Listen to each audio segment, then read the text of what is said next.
નમસ્કાર દર્શક મિત્રો, હું છું જયંતિ ઠાકોર.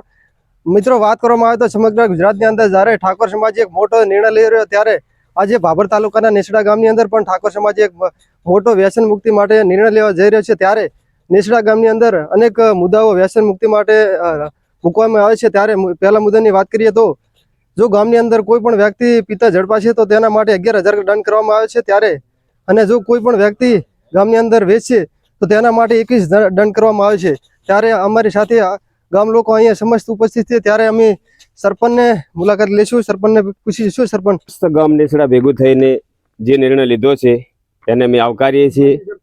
જ્યારે દારૂ વેચાણ કરનાર એને 21,000 રૂપિયા દંડ કરેલ છે અને પીવાવાળાને 11,000 રૂપિયા દંડ કરેલ છે.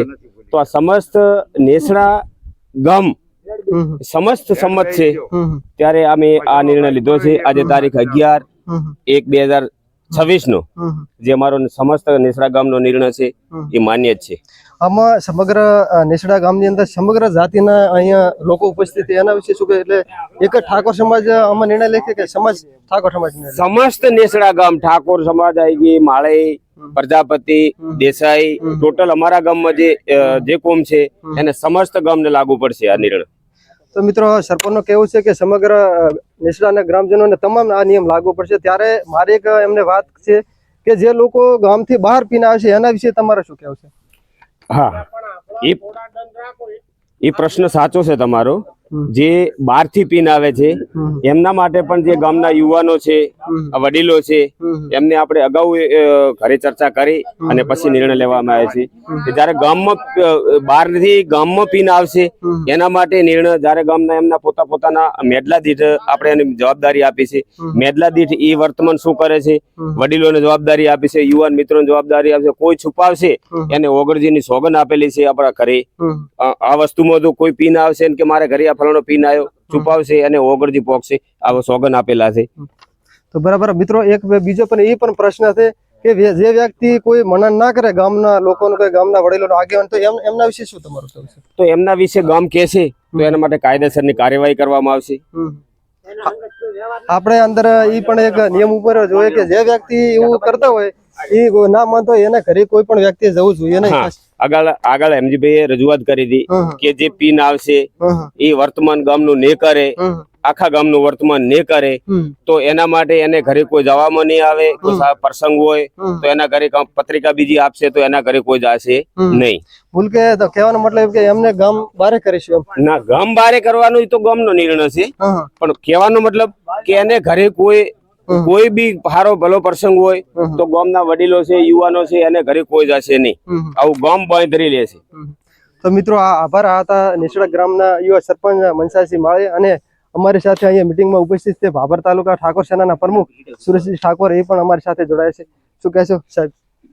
ખૂબ ખૂબ અભિનંદન આપું છું નેસડા ગ્રામજનોને. આજે એક નેસડા નાના ગામમાંથી આખા ગુજરાતની અંદર આ વાત છે એ પહોંચશે અને ગુજરાતને ગામડે ગામડે આ અભિયાન ચાલશે.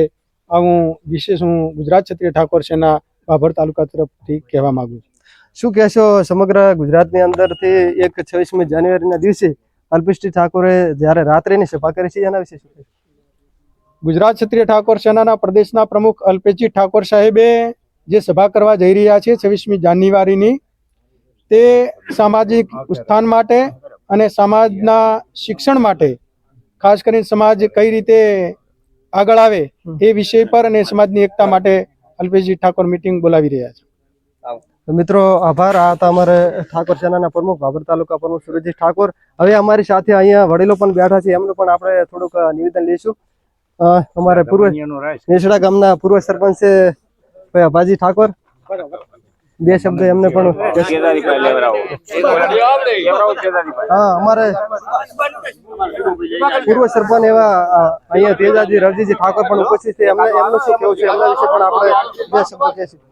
યુવાનોને કહેવા માંગુ છું કે આપણે આ જે બજીઓ છે એમાંથી દૂર થઈએ, ઘરનો અને પરિવારનો આપણા તો વિચારતા હોઈએ તો આ વ્યસનથી આપણે દૂર થઈએ અને ગામની અંદર જે વ્યસન ચાલુ છે તે બંધ કરવામાં અને પીતા હોય એમને પીવાની મનાઈ કરવામાં આવે છે.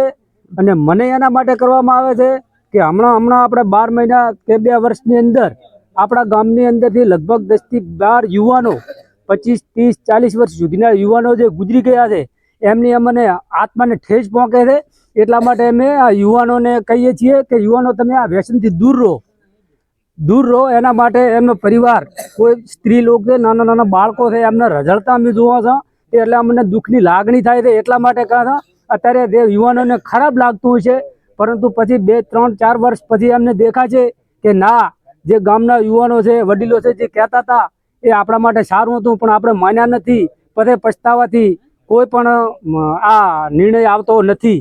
પહેલાં જો આપણે મક્કમતાથી, આપણે યુવાન છીએ, હજી સુધી આપણે યુવાન છીએ ત્યાં સુધી આપણને જેટલો આપણે નિર્ણય કરશે ને એટલો આપણા માટે સારો છે. માટે ગામ લોકો અમારે જે આપણા માટે જે આ ગામમાં જે નિર્ણય કર્યા એ આપણને ખૂબ ખૂબ ગમે છે.